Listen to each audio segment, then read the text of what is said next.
अपने चारों तरफ केवल संसार ही सच करते रहेंगे। तो पहले मैं आपको थोड़ा सा समअप करके बता देती हूँ कि अब तक हम लोगों ने क्या किया है, और हम लोग 7th वर्ष तक आ गए हैं। तो 7th वर्ष में बताते हैं कि हमारे ये 4 स्टेजेस पूरे हो गए, जागृत, स्वप्न और सुषुप्ति, और तुरीय स्थिति जो हमारी है, ये एक चौथी स्टेज नहीं है, but it is the underlying truth of all the 3 stages in which it all dissolves. तो अब यहाँ पर ये नेति नेति करके बताते हैं कि क्या हम नहीं है, क्या हम नहीं है, वो अभी वो बताता है नेति नेति करके। जैसे शंकराचार्य भी अपने आत्मशतकम में नेति नेति कराते ना कि न मन हूं, न बुद्धि हूं, न चित हूं, न अहंकार हूं।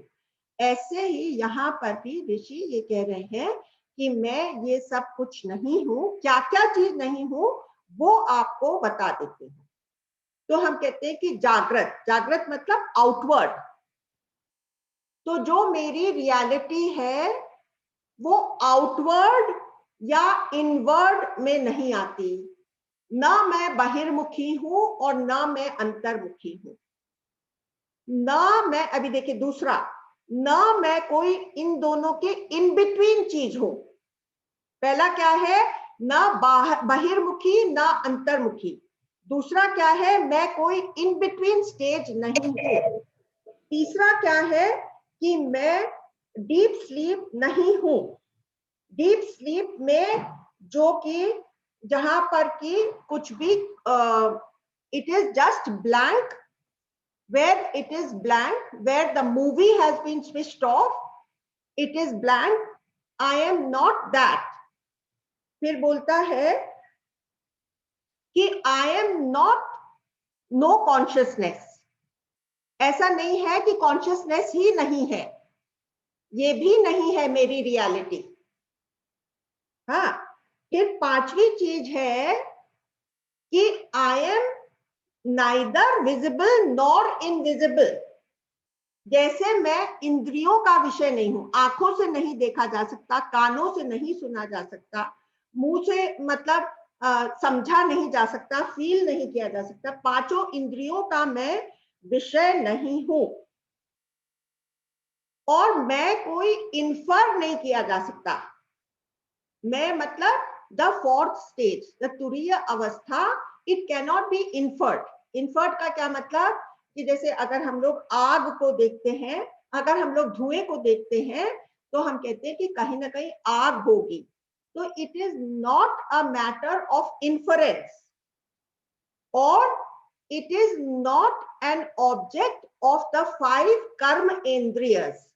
कर्म इंद्रिया होती है ना 5, पहले हम लोगों ने बात करी ज्ञान इंद्रियों की, मैं उसका विषय नहीं हूं। फिर अभी बोल रहा है कि मैं कर्म इंद्रियों का विषय नहीं हूं, मैं ग्रहण नहीं किया जा सकता। फिर वो बोलता है कि I am not something with which we can conduct ourselves in life. मतलब हम कोई ट्रांजैक्शन, हम इस चीज की जो मेरी सच्चाई है उसकी कोई ट्रांजैक्शन नहीं हो सकती। Although everything with which I deal can happen only because of my reality, which is the Turiya Avastha, but the Turiya Avastha itself is not something with which I can conduct. It is the underlying force of all my conduct, but it is not something with which I can transact. आप समझ गए ना, इसका transaction नहीं हो सकता। मेरी चौथी अवस्था का ट्रांजैक्शन नहीं हो सकता। मेरी चौथी अवस्था मतलब मेरी रियलिटी का ट्रांजैक्शन नहीं हो सकता। It is not an object of language. मतलब शब्दों में इसको डिस्क्राइब नहीं किया जा सकता। हम लोगों ने वो किया था ना कि भाई लैंग्वेज किस तरह से होती है, उसको पॉइंट आउट करते हैं, उसके अंदर रिलेशनशिप होती है, वो सब कोई चीज इसके अंदर है नहीं। तो it is not a subject of language, it is not a thought. Thought तो पॉइंट आउट कर सकते हैं ना कि मेरे अंदर फलाना थॉट आया। जिस जिस चीज को मैं पॉइंट आउट कर सकती हूँ वो एक ऑब्जेक्ट हो गया।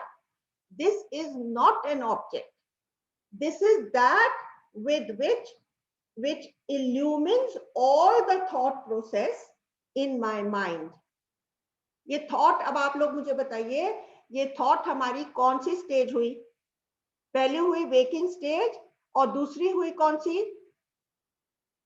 Dream stage. Dream, not deep sleep, dream stage. और ड्रीम स्टेज में सारा मेरा मेंटल वर्ल्ड आ गया, समझे ना? क्योंकि ड्रीम्स खाली माइंड से बुनी जाती है ना, हम अपने मन से अपने सपने बुन रहे होते हैं। तो खाली मेरा ही सपना नहीं, जितने भी 7 बिलियन लोग हैं या जितने भी क्रीचर्स हैं, उन सब का कलेक्टिव सपना भी मैं ही हूं। इसके थ्रू अपनी चौथी अवस्था और द रियलिटी और द तुरीय स्टेट, समझ गए? और ये किससे जाना जाता है? ये सेल्फ इंक्वायरी से ही जाना जा सकता है। लेकिन ये सेल्फ इंक्वायरी को भी हम क्वालिफाई कर रहे हैं। जब तक ये सेल्फ इंक्वायरी शरीर को लेकर के है, तब तक मैंने संसार को सच कर रखा है, तब तक मैं उस अवस्था में नहीं पहुंच पाई। तो दो it is through self inquiry, but that self inquiry, in that self inquiry, I have to finally establish myself in the thought that I am the undivided reality of the entire wakeful world. जो विश्वानर, जिसको कहता है समष्टि में जो विश्वानर कहलाया जा सकता है, जो कृष्ण भगवान का विराट स्वरूप है, वो है वैश्वानर, वो है the entire wakefulness of the all the creatures. So I am that. जैसे मैं आपको बताऊं कि जब महाभारत का युद्ध खत्म हुआ तो कृष्ण भगवान गांधारी के पास गए और गांधारी ने उनसे कहा कि हे कृष्ण, तुम्हारी वजह से मेरा जो नुकसान हुआ है उसका मैं तुमको श्राप देती हूं। तो कृष्ण भगवान ने श्राप सुने बिना ही उनको पहले कहा कि हे माते, आप जो कुछ भी मुझे देंगे वो सिर माथे, मैं ही आपके 100 पुत्रों में मरा हूं और मैं ही आपका 101वां पुत्र आपके सामने खड़ा हूं, सहर्ष आपका श्राप स्वीकार करने के लिए। तो मैं आपको बताऊं मेरे साथ क्या हुआ। मैंने उस समय इसी तरह का एक एग्जाम्पल सुना था 1-2 दिन पहले सत्संग में, और फिर मैं सवेरे सवेरे नहा करके तैयार हो रही थी। It was about 5:30, 5:45। अब मैं अपने घर, अपने बाथरूम का दरवाजा जो बंद करी तो मुझे लगा कि कुछ इसके बीच में आ गया। तो मैंने क्या देखा कि एक छिपकली का मुंह उस दरवाजे के अंदर आ गया। तो मेरे अंदर इतना उथल पुथल हो रहा था कि मेरे से कितना जघन्य अपराध इस सवेरे की इतनी पावन बेला में मेरे से ये कैसे हो गया। और फिर क्योंकि मैंने सत्संग ही सुन रखा था तो मेरे को आया कि मैं ही इस छिपकली के रूप में मरी हूं। तो जैसे ही मेरे अंदर ये थॉट आया, हालांकि मैंने उसको अंदर से इतना इंटरनलाइज नहीं किया था, लेकिन जो मेरे मन की ऊहापोह है, जो डिस्टर्ब्ड हो गया था मेरा माइंड, वो एकदम सेटल हो गया। इस तरह से मैं कहती हूँ कि कैसे हमको ये अद्वैत काम में आता है, और जैसे जैसे हम इसको अपने जीवन में उतारने लगते हैं, वैसे वैसे हम इसके अंदर स्थित हो जाते हैं। जैसे मैंने आप लोग को बताया था ना कि जैसे मेरी वो गाड़ी एकदम खटारा थी, उसके अंदर 1000 तो होल्स थे और इतना ज्यादा, तो मैं ब्रह्म ब्रह्म सुन करके गाड़ी में आकर के बैठी, तो मुझे लगा कि अरे ये जो जितनी आवाज आ रही है ये भी तो ब्रह्म ही है। और फिर नेक्स्ट थॉट क्या आया कि इस रूप में मैं इस गाड़ी में बैठ रही हूँ, लेकिन मेरे ही दूसरे रूप में मैं ही मर्सिडीज में बैठ रही हूँ, और मेरे ही तीसरे रूप में मैं ही बैलगाड़ी में बैठ रही हूँ। तो इसके बाद मेरे अंदर की सारी कसक तो निकल जाएगी ना, कुछ रहेगा ही नहीं बाकी, क्योंकि मैं ही हूं। तो जब तक हम लोग समष्टि में अपने आप को विस्तृत नहीं कर लेंगे, तब तक हम इसके अंदर टिक नहीं जाएंगे, और तब तक हम केवल जगत ही सत्य करते रहेंगे। आप समझ गए ना? तो अपने आप को एब्स्ट्रैक्ट कर लेना है, अपने आप को एक्सपैंड कर लेना है, अपने आप को सर्वव्यापक फील करवा लेना है, तब ही हम उस हायर स्टेज में पहुंच सकते हैं। जैसे कि एक बार रामचंद्र जी ने पूछा कि किससे? हनुमान जी से। सब लोगों ने ये बात तो सुन रखी होगी। तो हनुमान जी से क्या पूछा? तो उन्होंने कहा कि अच्छा, तुम्हारे और हमारे बीच का संबंध क्या है? तो उन्होंने कहा, हनुमान जी ने क्या जवाब दिया, अगर मैं जगत की दृष्टि से देखूंगा तो मैं सेवक हूं और आप मेरे स्वामी हैं। अगर मैं आध्यात्म की दृष्टि से देखता हूं तो मैं जीवात्मा हूं और आप परमात्मा हैं। लेकिन अगर मैं तत्व की दृष्टि से देखता हूं तो आपके और मेरे बीच में कोई अंतर नहीं है। इसका ये मतलब नहीं हुआ कि अगले दिन से हनुमान जी ने अपने आप को भगवान के ही पदवी पर माना, वो उसी तरह से सेवा भाव में रहे।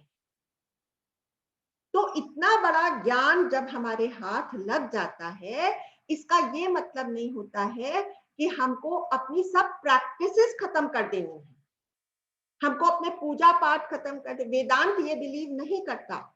अब वेदांत ये कहता है ऑन द कॉन्ट्ररी कि सारी साधनाएं आपकी सहायक हैं, चाहे वो भक्ति योग हो, चाहे वो पातंजलि का योग हो। अब पातंजलि के योग में वो क्या कहते हैं कि अच्छा, तुमको कनेक्ट करना है ना अपने आप को उस विस्तृत व्यापक सत्ता से, तो तुम मूवी को स्विच ऑफ कर दो। मूवी को स्विच ऑफ करके ही तुमको स्क्रीन दिखाई देगा ना। तो तुम अपने ध्यान की अवस्था में तुम वो मूवी स्विच ऑफ कर दो, अपने माइंड को शांत कर दो, तब तुमको वो कनेक्शन फील होने लगेगा और तुम धीरे धीरे उसमें एस्टैब्लिश हो जाओगे। समझे आप? अब वेदांत में किस चीज का एग्जाम्पल बहुत ही देते हैं कि जैसे गहना है और गोल्ड है, तो गहने के अलग अलग नाम होते हैं कि भाई नेकलेस है, इयररिंग है, या सिर पे पहनने का वो है, बोर है, बोरला है, और उसकी वो है ना। तो इन सब के अंदर जो सच्चाई है वो केवल एक है, और वो है गोल्ड, है ना। तो हमको अपनी नजर रखनी है उस गोल्ड पर। या जैसे कि एक पॉट है, मटका है, तो कुम्हार ने जब मिट्टी का मटका बनाया तो मिट्टी उसका अंडरलाइन फोर्स हो गया, है ना, और अब बन गया एक मटका। तो क्या दो हो गए? एक तो है मिट्टी और एक है मटका। तो वेदांत क्या कहता है कि असल में वो जो मटका बना है उसकी कोई अपनी रियलिटी नहीं है, वो एक नाम और रूप दिया गया है उसको, जिससे कि हम इस मट्टी का इस्तेमाल जगत में कर सके, ट्रांजैक्शनल प्रैक्टिकल यूज में लाने के लिए। इसलिए ये सब जानते हुए कि केवल एक ही शिव तत्व सारे में फैला हुआ है, हम फिर भी अपने आप को एक नाम देते हैं, और ये हमारा प्रैक्टिकल यूज के में लाने के लिए बिना नाम के कैसे कोई भी हमको बुला सकता है। तो इसलिए दो रियलिटीज हो गई, एक ट्रांजैक्शनल रियलिटी और एक द रियल रियलिटी जो असल में मेरी असलियत है। समझे?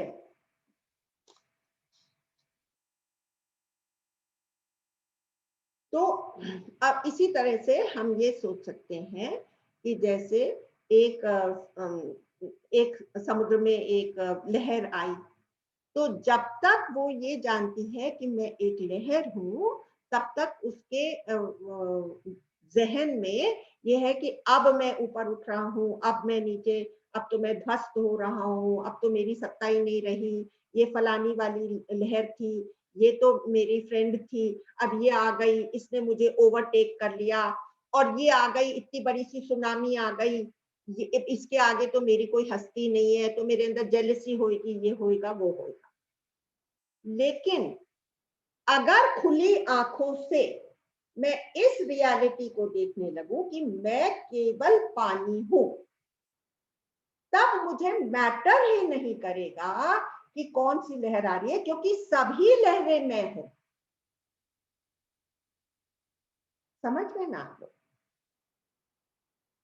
तो किसी ने एग्जाम्पल दिया कि भाई ये टिफिन, आप कहते हैं कि जो कि ऑर्नामेंट्स की वैल्यू है वो तो गोल्ड की वजह से है।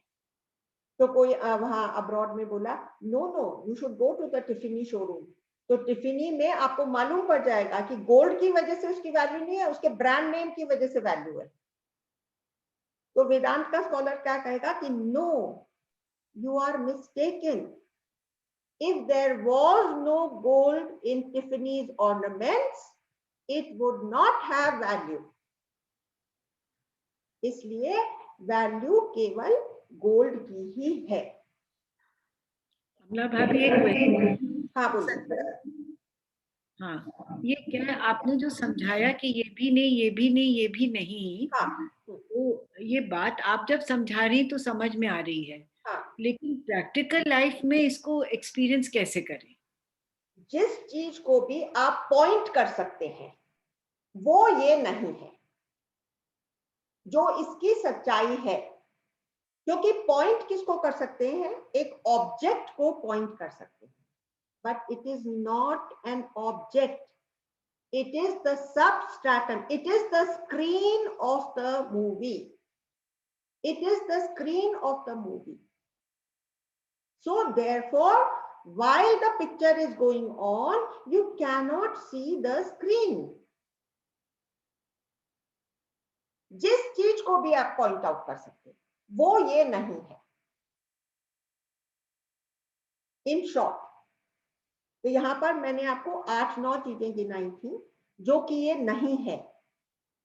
जैसे कि शंकराचार्य ने अपने आत्मषटकम में पहले नेति नेति नेति किया, और फिर वो इस बात पर पहुंचे, और किस बात पर पहुंचे कि ये अपने रियलाइज कर सकते हैं ओनली विद सेल्फ इंक्वायरी, और सेल्फ इंक्वायरी भी of that level, upper level. अब मैंने आपको काफी एग्जांपल्स दिए जिसमें कि हम अपने आप को एक्सपैंड कर सकते हैं, अपना विस्तार कर सकते हैं। ठीक है, तो अब हम लोग, मैंने आप लोगों से कहा था कि मैं आज कारिकास के बारे में थोड़ी बात करूंगी, क्योंकि एक तो हुआ मांडुक्य उपनिषद, और फिर गॉड जो गोविंदाचार्य, शंकराचार्य के गुरु गोविंदाचार्य, उनके गुरु गौड़पाद, और उन्होंने इसके ऊपर जो कमेंट्री लिखी है, तो हम लोग 10वें नंबर की कारिका लेते हैं, जो कि सेकंड चैप्टर में है। फर्स्ट चैप्टर में he has covered the Mandukya Upanishad, and from the second chapter he is explaining certain aspects of it and making it clearer. तो वो कहते हैं, वो एक चीज प्रॉमिस करते हैं कि ये जानने के बाद आपके सब दुखों की निवृत्ति हो जाएगी। तो अब मैं आपको बताना चाहती हूं कि जो हमारे जीवन में दुख आते हैं, तो वो 3 लेवल्स के होते हैं। ये सब आप लोगों ने बहुत बार सुन रखा होगा। आध्यात्मिक, जो अपने अंदर से आते हैं। आधि भौतिक, आधि भौतिक मतलब जो हमारे नेबर्स से हमारे ऊपर आते हैं। And who are our neighbours? Anybody from a mosquito up to a tiger. Whether the tiger is your boss or the tiger is your your saas or your sasur, or the tiger is a real tiger from the jungle, any dukh which is coming to because of the people around you. और तीसरी तरह के दुख हैं आधि दैविक, जो बहुत बड़ी कैलामिटीज हो गई, अर्थक्वेक हो गया, सुनामी हो गई, फ्लड्स हो गए, उससे जो आते हैं उसका नाम है आधि दैविक। उन दुखों को हम कम नहीं कर सकते, ठीक है, क्योंकि वो हमारे कर्मों की वजह से हमारे ऊपर आ जाते हैं।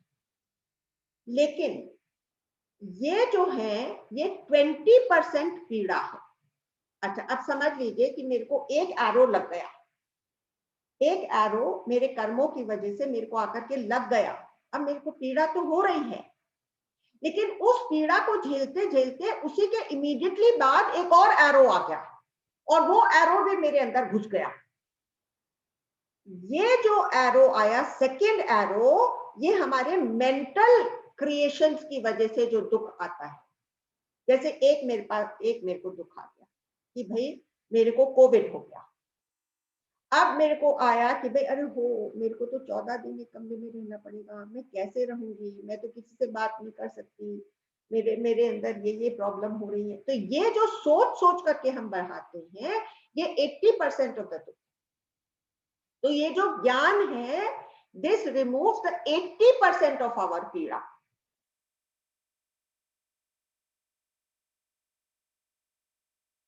और तो ये जो 20% है, ये रिमूव नहीं हो सकता। और इसका ये मतलब भी नहीं है कि क्या मेरा बॉस ठीक हो जाएगा, क्या मेरी मदर इन लॉ कल से मेरे को अच्छी तरह से बात करने लगेगी या मेरी प्रेज करने लगेगी। नहीं, मेरा नजरिया उसको देखने का बदल जाएगा।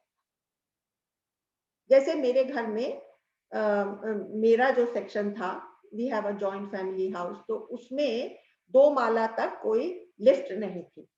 So every time, and our dining room for formal entertainment used to be on the ground floor. So anytime there was a party, I had to go 50 times up and down, up and down.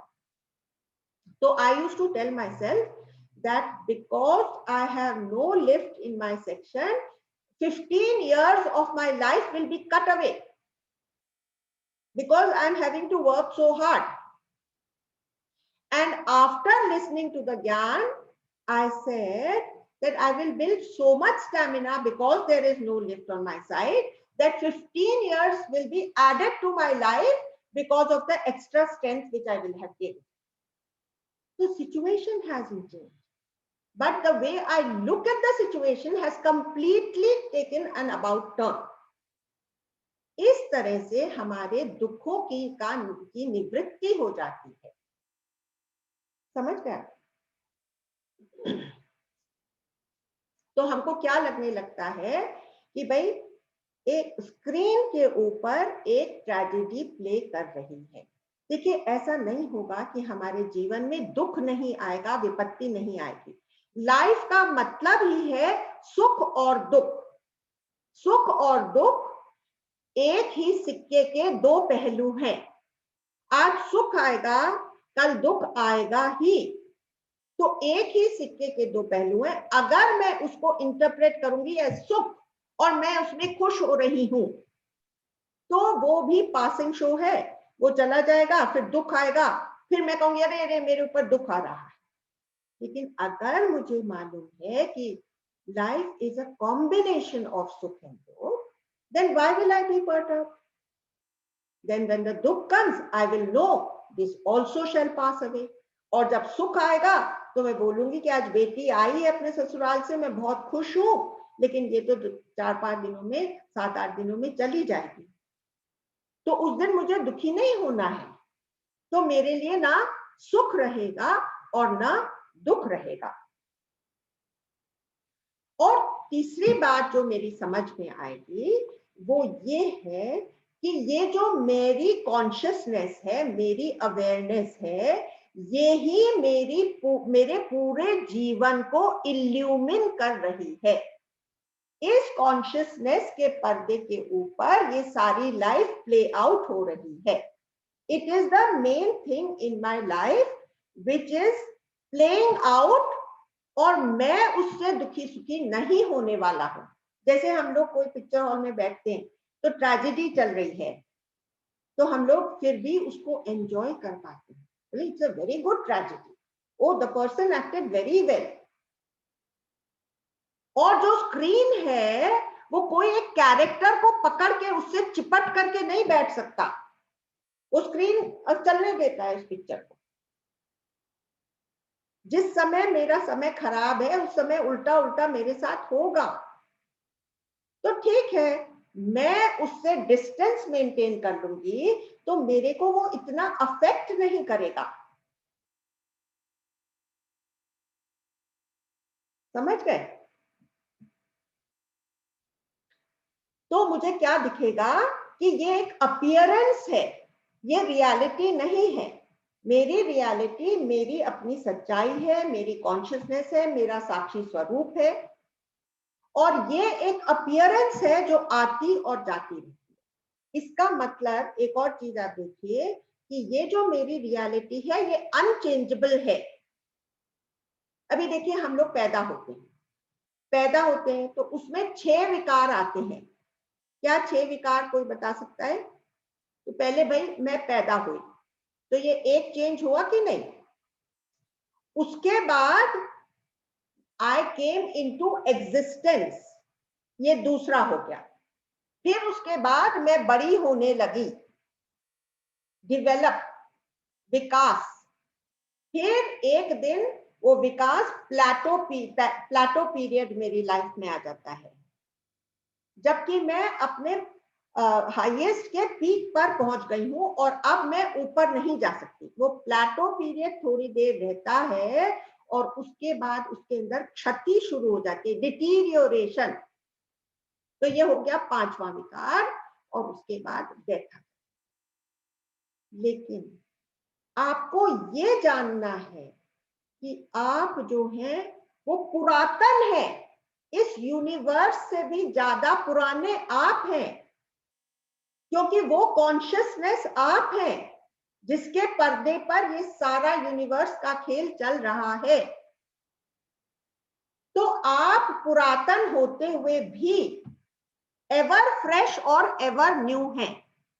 आपको मालूम है जितने भी science ने progress किया है, that has now become part of the Brahma consciousness. So the Brahma consciousness is ever expanding. इसीलिए बोलते हैं कि ब्रह्म इन्फिनिट है, क्योंकि इट इज एवर एक्सपैंडिंग। उसका ना ओर है और ना छोर है, ना वो कभी पैदा हुई थी और ना वो कभी खत्म होने वाली है, वो है ही है। तो आपको ये जानना है कि मैं नॉन ड्यूअल हूं, मेरे अंदर मैं वन विदाउट अ सेकेंड हूं, मैं एक विस्तृत substratum of the whole universe हूं, वो ही मेरी अल्टीमेट रियलिटी है। समझ गए आप? तो अभी तक हम लोगों ने अपनी तीनों स्टेट्स समझ ली, और अब हम सबस्ट्रेटम पर आ गए हैं, which is one unified field, the bodies bodies and separate minds are also not separate. They combine and merge with each other in the collective body and the collective mind. ठीक है? आजकल है ना, science ने इस field में, जो modern science है, इसने बहुत तरक्की करी।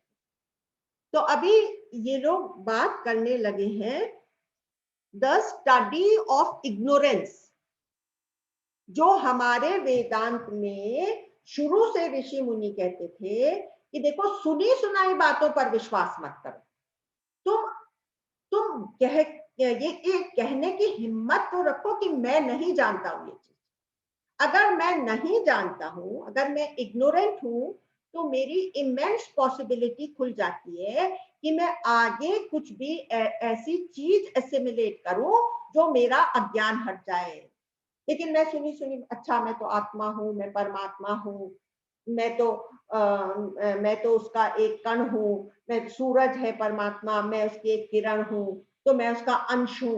ये सब सुनी सुनाई बातें वेदांत बिलीव नहीं करता। वो कहता है कि तुम अपनी इंक्वायरी करो और तुम ये कहने के लिए हिम्मत रखो कि मैं नहीं जानता। इसलिए कहते हैं कि जो थीस्ट है, मतलब जो भगवान में विश्वास करते हैं, उनमें और जो भगवान को नकारते हैं, उनमें ज्यादा फर्क नहीं है। ना उसने जाना है कि भगवान है कि नहीं है, ना उसने जाना है कि भगवान नहीं है, ना उसने जाना है कि भगवान है, और ना दूसरे ने जाना है कि भगवान नहीं है। तो वो लोग एक तरह से एक ही लेवल पर हैं, क्योंकि सुनी सुनाई बातों पर विश्वास कर रहे हैं। तो आजकल मॉडर्न एज में there are many neuroscientists and all these people who are now writing books on the study of ignorance. एक ने लिखा है कि द हैंडबुक ऑफ इग्नोरेंस। आप समझे? अब फिर वो ये जो स्वामी जी हैं, जिनके लेक्चर्स के ऊपर मैंने ये सब नोट्स अपने बनाए हैं, तो ये कहते हैं कि मैंने उसको बताया, उस लेडी को जिसने कि द हैंडबुक ऑफ इग्नोरेंस लिखा था, उसको बताया कि हमारे वेदांत में इग्नोरेंस, अज्ञान को बहुत बड़ी इंपॉर्टेंट पोजीशन दी है, क्योंकि अज्ञान को एक्सेप्ट करना is the beginning of my possibility to become a ज्ञानी, टू रिमूव माय अज्ञान। तो वो कह रहे थे गोस्वामी जी कि उसने एक बार भी इंडियन स्क्रिप्चर्स को कोट नहीं करा, और वो सरप्राइज थी कि हमारे इंडियन स्क्रिप्चर्स में इतना सब बताया हुआ है अज्ञान के ऊपर।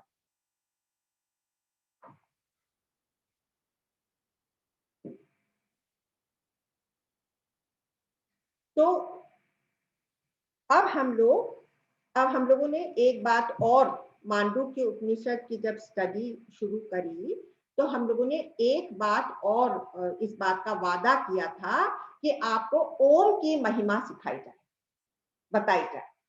तो 8वें, 9वें, 10वें और 11वें श्लोक में ओम की महिमा है, और ओम के बारे में ये बताया है कि ओम की अंडरस्टैंडिंग जो है वो डीप हो सकती है, या डीपर हो सकती है, या डीपेस्ट हो सकती है। तो पहली वाली जो डीप अवस्था है वो ये है कि खाली आप ओम का दीर्घ उच्चारण करें तो आपके मन में बहुत शांति आएगी। ये पहली अवस्था हो गई डीप। डीपर क्या है कि Om symbolises the entire world through its four different parts of the Om. 4 different parts of the Om क्या है? अ, उ और म और फिर साइलेंस, जो अभी कविता जी ने कहा कि वो प्रैक्टिस कर रही हैं, और वो साइलेंस जब उसके अंदर आई, उससे उनको लगा कि उनका एक्सपीरियंस ऑफ द मंत्र उच्चारण of Om has become deeper and more satisfied. Am I right Kavita ji? So yes, अब इसके definitely. अंदर, हाँ बोलिए। Definitely, and it's not so difficult. जैसे मेरे I was anticipating. No, in fact it is more relaxing. It comes very naturally once you get into the rhythm. You just create a rhythm within you and आ जाता है rhythm. Absolutely. इसके ऊपर एक वो बड़ी interesting सी कहानी है, वो बच्चों की कहानी है, आप लोग सबने सुन रखी होगी, लेकिन यहाँ पर ये महत्व रखती है, इसलिए मैं आपको फिर से रिपीट करती हूँ कि एक बार माँ पार्वती के हाथ में एक आम आया, और बच्चे कितने हैं पार्वती माता के? 2 बच्चे हैं। तो आम आया, या कई कई कहानियों में कहते हैं कि हीरे का हार था। तो माँ पार्वती ने दोनों बच्चों के लिए एक तरह का खेल बना दिया। उन्होंने कहा कि after all they are God's children, तो उनको छोटी मोटी रेस में तो पार्टिसिपेट नहीं कराना था कि भाई यहां से वहां तक भाग जाओ। तो उन्होंने कहा कि जो भी 3 बार इस पूरे यूनिवर्स का चक्कर लगा करके पहले यहां पर पहुंचेगा, he will have earned the mango. Okay, तो कार्तिकेय तो ऑलरेडी वो है, और उनका जो वाहन है वो भी मोर है, जो कि थोड़ा उड़ता भी है। और उन्होंने क्या देखा कि मैं तो ऑलरेडी रेस जीत चुका, क्योंकि जो मेरा छोटा भाई है ये तो लेजी भी है, ये तो काउच पोटैटो है, और फिर इसका वाहन भी कौन है? इसका वाहन तो एक चूहा है, और उस चूहे के ऊपर अगर गणेश खुद बैठ जाए तब तो मालूम ही पड़ जाएगा कि चूहे की स्पीड क्या होगी, है ना। तो उन्होंने तो इस मतलब विश्वास के साथ कि ये मैंगो तो अब उनका हुआ, वो एकदम से निकल गए जैसे ही पार्वती माता ने ये कंपटीशन उनके सामने। तो पार्वती माता ने देखा कि उनका छोटा बेटा तो हिल ही नहीं रहा है, तो बोले कि aren't you going to participate? तो बोले यस इफ यू से सो। तो फिर बोले कि अच्छा। तो फिर उन्होंने देखा पार्वती माता ने कि तो धीरे धीरे उठा, और फिर हाथ जोड़ करके उसने 3 चक्कर शिव जी के और पार्वती के लगा।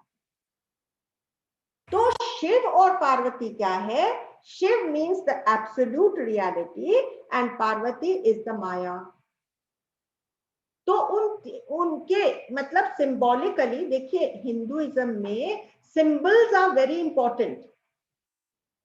तो हम लोगों ने विद्या का सिंबल सरस्वती को बनाया, और अबंडेंस का सिंबल लक्ष्मी को बनाया, है ना, और गणेश को बनाया बुद्धि का सिंबल, है ना।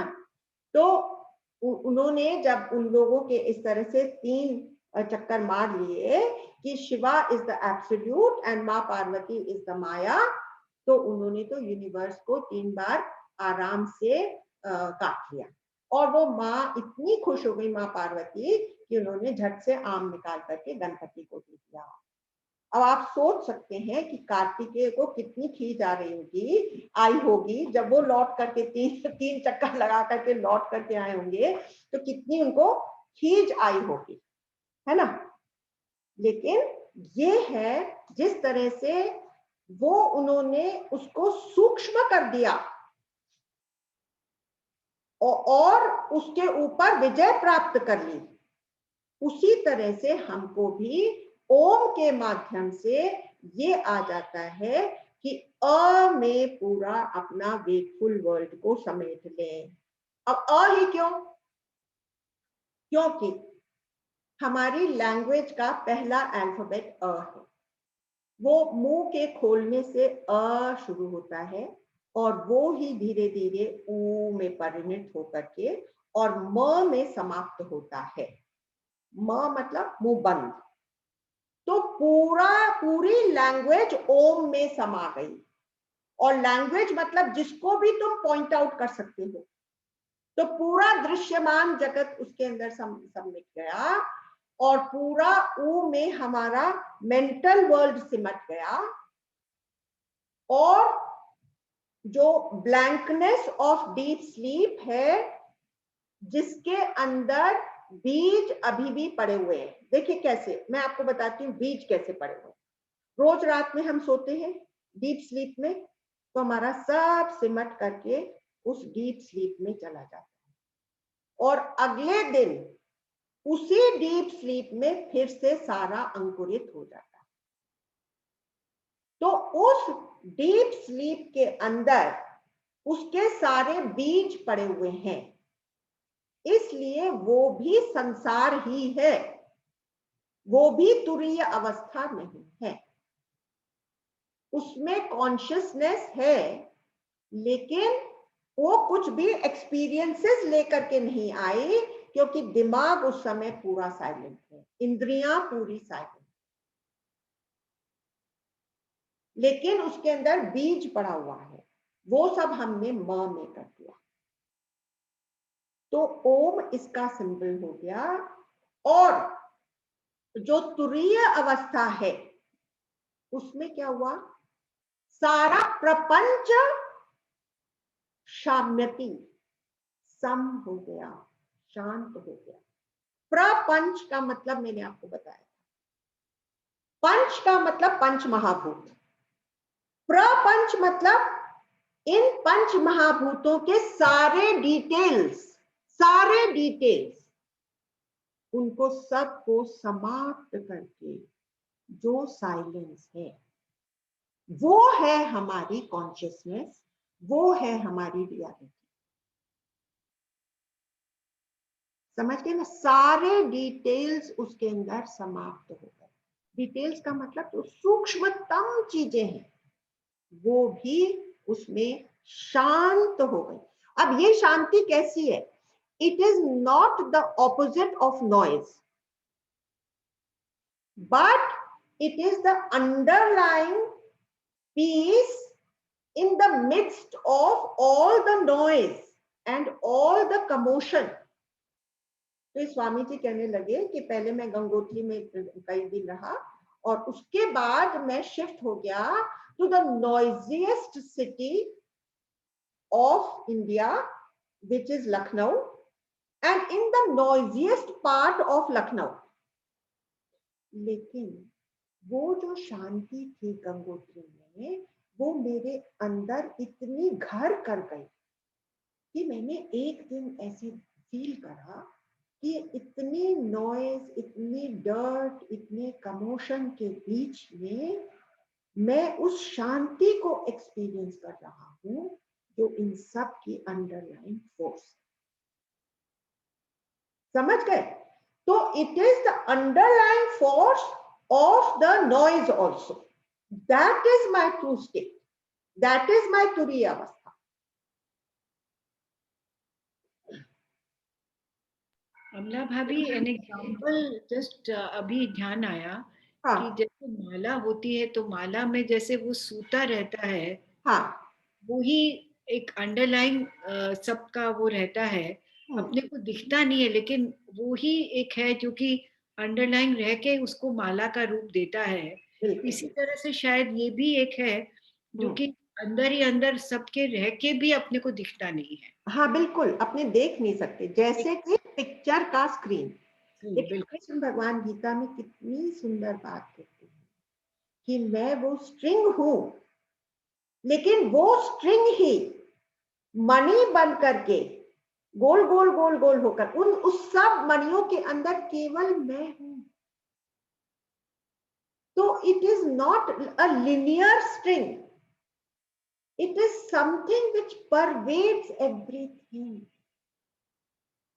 इतनी सुंदर बात है, मैं इसके ऊपर कितनी बार इस थॉट को लेकर के बैठी रहती हूँ कि कैसे कृष्ण भगवान ने ये बात बोली और कैसे मेरी भी सच्चाई ये ही है।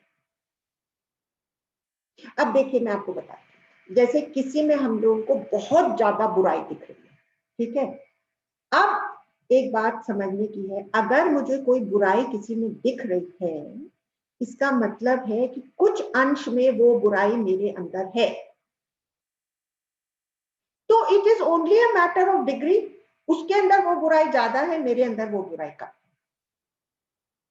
अगर मेरे अंदर वो बुराई होती ही नहीं तो मेरे को दूसरे वाले की वो बुराई ही नहीं दिख सकती थी। ये देखिए कितनी ज्यादा खूबसूरत। अगर वो कहीं ना कहीं मेरे जहन में मेरी सच्चाई नहीं होती तब मैं रिकग्नाइज नहीं कर सकती। जैसे मैं आपको एक बात बताऊं कि मेरे अंदर पॉलिटिक्स नहीं है, somehow or the other, the way I'm made, I'm not a political sort of a person. तो मुझे कभी नहीं दिखता था कि मेरी एफर्ट्स को सैबोटाज करने के लिए लोग क्या क्या कर रहे हैं, मुझे कभी नहीं दिखाई देता। मुझे तो बाद में लोगों ने बोला कि वो देखो तुम इस तरह से करी ना, वो तुम्हारी ये वाली बात को सैबोटाज करना चाहती। क्योंकि मैं हमेशा इस तरह की थी कि बहुत ही committed type of a person, तो जो कुछ हाथ में ले लेती थी, चाहे वो मेरी अपनी मोटिवेशन से होता था, चाहे किसी भगवान ने मुझे बोला हो उसकी मोटिवेशन से होता था, लेकिन मैं उसको बहुत ही ध्यान से करती थी। और भगवान भी इस चीज को रिकग्नाइज करते थे, क्योंकि भगवान के यहाँ जीरोक्स करना अलाउड नहीं था। लेकिन मैंने उनके सामने कहा कि मैंने ये गीता आपकी वाणियों में से लिखी है और मैंने इसकी 20 कॉपीज बनाई है by xerox, because I want them to go in the 20 centres. तो इमीडिएटली बहुत से जो भगवान के क्लोज वाले थे उन्होंने इसके ऊपर ऐतराज किया, लेकिन भगवान ने नहीं किया। ये मैं आपको कह रही हूँ कि जब मेरे अंदर वो चीज नहीं थी तो मुझे बाहर कहीं दिखाई ही नहीं दे सकता। और एक और बात मैं आपको कहती हूँ कि मुझे जब भी मैं मीडिया में जाती हूँ तो मुझसे लोग यही सवाल पूछते हैं कि आपके अंदर, आपके काम में आपको कितनी डिफिकल्टीज आई। लेकिन मैंने कभी डिफिकल्टी को डिफिकल्टी करके देखा ही नहीं। मैंने उसको क्या देखा, मैंने देखा ये एक सिचुएशन है which has to be dealt with. तो मेरे मार्ग में कोई डिफिकल्टीज नहीं आई, तो मैं क्या उन मीडिया वालों को बोलूं। तो मैं थोड़ा बहुत बोल देती हूँ कि मेरे पति ने ऑब्जेक्ट करा, ये किया, फिर गांव वाले देखते हैं कि भाई इन लोग, लेकिन वो कोई रियल डिफिकल्टीज करके मुझे महसूस नहीं हुआ। अमला भाभी, उनकी थिंकिंग उसी लेवल तक ही है वालों की, क्योंकि वो वैसा ही सोच पाते हैं। उनका, मैंने कई बार ये सोचा है, जैसे आप कह रही हैं कि हाँ, आपको वो दिखता नहीं है, उनकी उल्टी परिस्थिति है, उनको उसके बियॉन्ड नहीं दिखता है। हाँ, बट वो भी ये मेरा अगर, ही अपना स्वरूप है ना प्रभु, बिल्कुल वो बिल्कुल, मेरा ही अपना स्वरूप है। मुझे उनके प्रति बहुत ही उदारता अपने दिल में लानी है एग्जैक्टली, है कि ना। वो बेचारे उसी लेवल पे होके अटक गए हैं। हाँ, तो ये आप लोग डीपर तक समझ गए ओम का, कि it is a symbol where we have submitted, and the deepest level is that I am that, जो तुरीय की अवस्था, कि मैं ही वो विस्तृत व्यापक ब्रह्म स्वरूप हूं। आई एम दैट, अयमेव आत्मा, जो मांडुक्य उपनिषद का महावाक्य। ठीक है। अब देखिए ये जो साइलेंस है, ये साइलेंस के ऊपर बुद्ध भगवान ने, नहीं, बौद्ध रिलीजन, चाइनीज बुद्धिज्म ने बहुत इसकी महिमा करी। तो क्या हुआ कि एक बार बहुत बड़ी एक कॉन्फ्रेंस हुई चाइना में, जिसमें कि 23 of the top most scholars of Buddhism वो आए थे, और उन्होंने सब ने ओम की महिमा बताई। और फिर 22nd person was a person called Manjushri, और उसने कहा कि ओम की महिमा वो साइलेंस है। ठीक है। फिर उसके बाद विमल कीर्ति, जो लास्ट महा मतलब स्कॉलर था उस समय का, वो जब आया तो उसने एक शब्द भी नहीं बोला, चुप। तो it was like a rebuke to Manjushri कि तुम महिमा तो बखान कर रहे हो साइलेंस की, लेकिन तुम बात इतना करे हो। लेकिन ये स्वामी जी बोल रहे हैं कि अगर उन 22 लोगों ने इसकी महिमा नहीं करी होती, तब तक साइलेंस की कोई इंपॉर्टेंस नहीं होती, क्योंकि किसी के जहन में कुछ भी नहीं जाता। इसलिए उस बात करने की भी उतनी ही महिमा है जितनी उसकी बात थी साइलेंस की। तो एक एक बड़ी इंटरेस्टिंग बात है कि एक आजकल वेस्टर्न उसमें एक कॉन्सर्ट होता है, जिसमें क्लासिकल म्यूजिक काफी देर बजाने के बाद एक सिम्फनी है which is called 4 minutes 23 seconds, and that is only silence.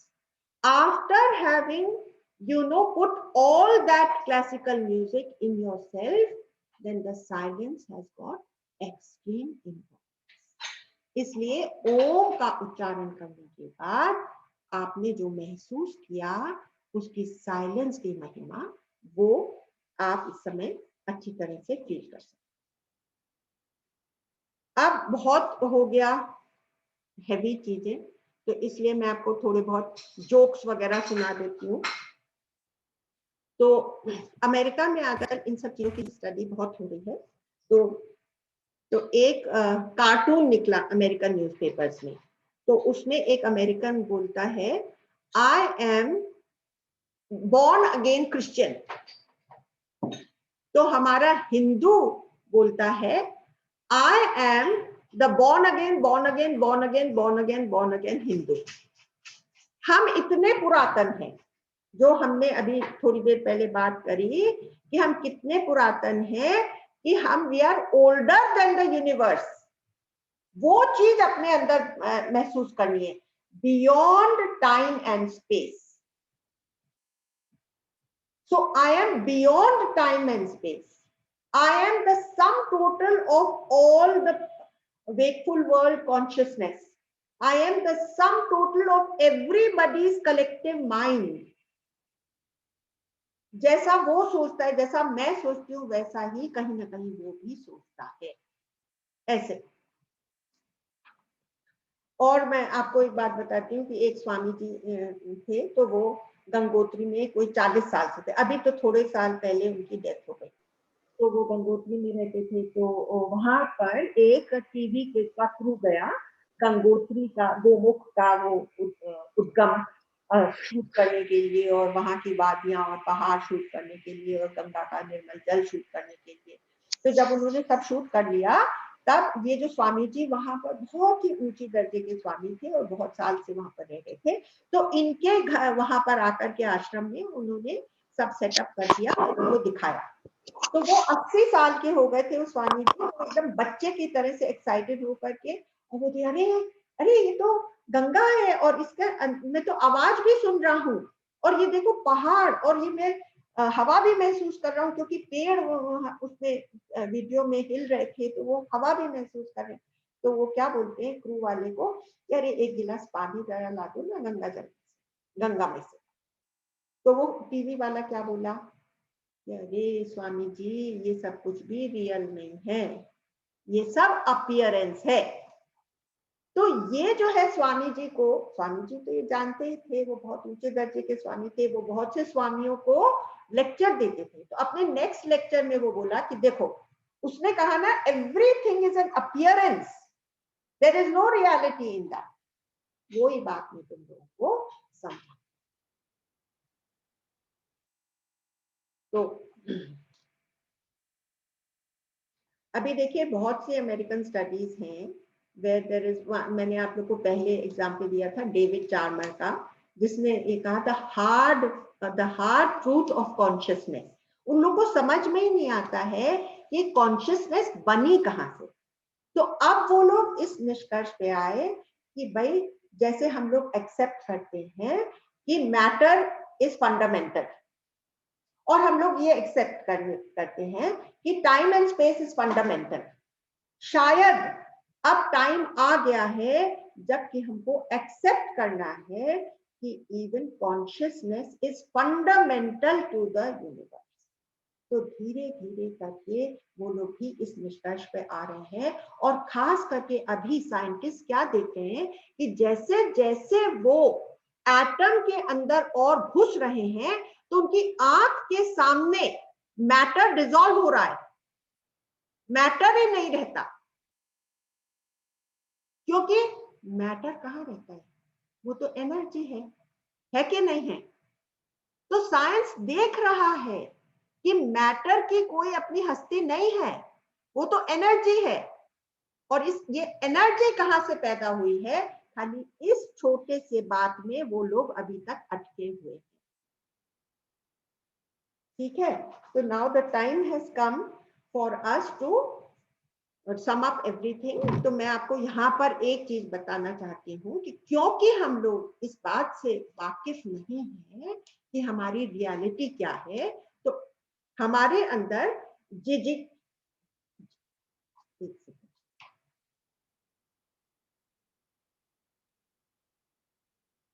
जिजीविषा रहती है, जिसमें कि हमको जीने की इच्छा, इस शरीर को ही लंबा करने की, हमारा जीवन ही बहुत लंबा चले। और कैसा चले कि I should remain always healthy. वो एक दुकान है ना, उसका क्या नाम है, फॉरएवर 21। तो क्या ये हो सकता है दैट वी रिमेन फॉरएवर 21? क्या इस शरीर के अंदर डिटीरियोरेशन नहीं आएगा? तो ये जिजीविषा हमारे अंदर रहती है कि हम अपनी लाइफ को प्रोलॉन्ग करें और हम अपने आप को हमेशा उस यूथ में कायम रख सके। फिर क्योंकि हम अपनी रियलिटी नहीं जानते, तो हमको लगता है कि इससे हमको कुछ कुछ अपने लिए सैटिस्फैक्शन खींच लेनी है। अपने इंद्रियों के जो रस है उसको लेकर के हम हैप्पी हो जाएं, हम उसका आनंद लूट लें, हम उसको एंजॉय कर लें। उसको वेदांत में बोलते हैं भुभुक्षा, भोग करने की इच्छा। भुभुक्षा पहले था जिजीविषा, फिर था भुभुक्षा, कि हम अपनी इंद्रियों के एंजॉयमेंट से थोड़ा रस खींच ले। और इन दोनों को मिटाने के लिए हमारे अंदर, हमारे वेदांत में हमको बताया है कि मुमुक्षा, मोक्ष की इच्छा। लेकिन शंकराचार्य ने पूरा का पूरा उसको कह दिया कि ये आत्मषटकम में कि न धर्मो न अर्थो न कामो न मोक्ष, जब सब चीजों को डिनाई कर दिया है ना। तो ये जो है ना मोक्ष की इच्छा, अगर हम पहले ही डिस्कार्ड कर देंगे तो खाली भगवान हमारा मालिक है। मोक्ष की इच्छा हमको तब तक अपने अंदर कायम रखनी है जब तक हम इस बात में पूरी तरह से टिक न जाए। समझ गए? तो जितनी भी प्रैक्टिसेस होती है, जितनी तरह की साधना है, जितने भी मार्ग हैं, चाहे वो भक्ति का मार्ग हो, चाहे वो इसका मार्ग हो, पतंजलि का मार्ग हो, योग का मार्ग हो, चाहे वो वेदांत का ज्ञान का मार्ग हो, ये सब सहायक हैं हमको इस स्थिति में लाने के लिए।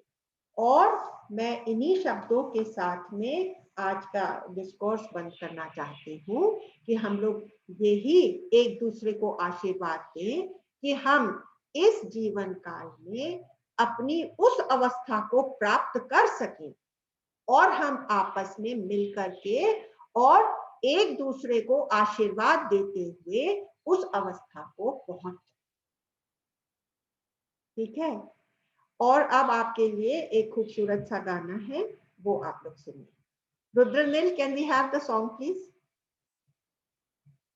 सो now next time we will have Kathopanishad. हाँ, और आप जितना कहेंगी उतने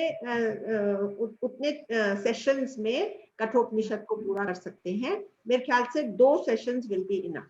आराम से करिए।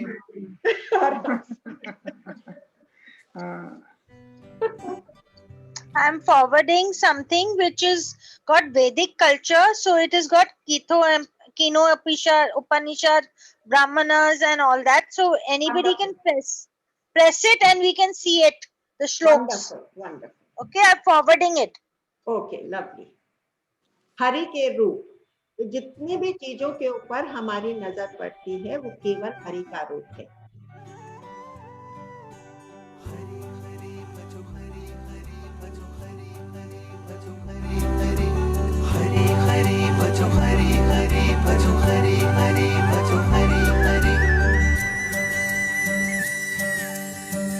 एक हरि के 2 रूप मिले,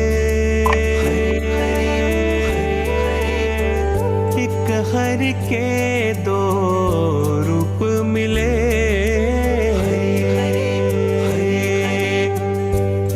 हरि के दो रूप मिले,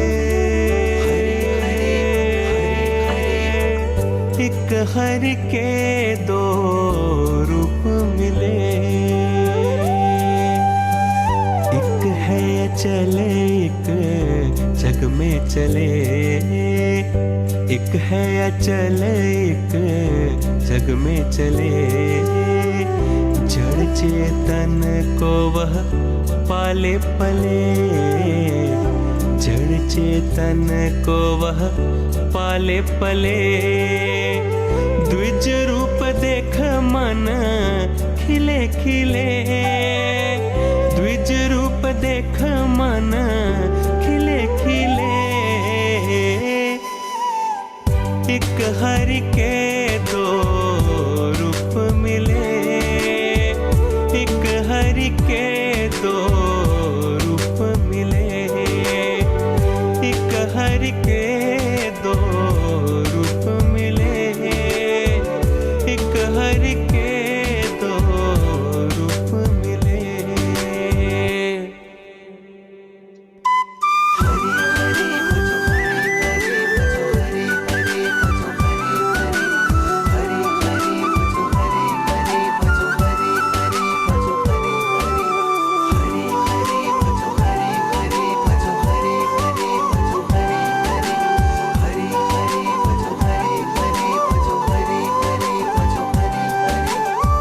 सागर भीतर है गहन गहन, वहाँ उसमें है नहीं हलचल, सागर भीतर है गहन गहन, वहाँ उसमें है नहीं हलचल, पर लहरों में वह चपल चपल, जाने इस वेद को जो हर पल, फंसता ना कभी वह जग दल दल, फंसता ना कभी वह जग दल दल, एक हरि के दो रूप मिले, एक हरि के दो रूप मिले, एक हरि के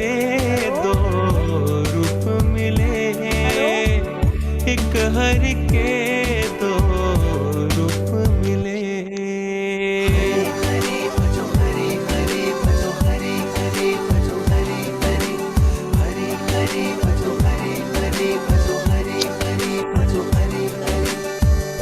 एक राम खंबे सा खड़ा, एक राम घट घट में जड़ा, एक राम खंबे सा खड़ा, एक राम घट घट में जड़ा, जिसके होने से जग ये बड़ा, ब्रह्म ने स्वयं ये विश्व गढ़ा, एक हरि के दो रूप मिले, एक हरि के दो रूप मिले, एक हरि के दो रूप मिले, एक हरि के दो रूप मिले।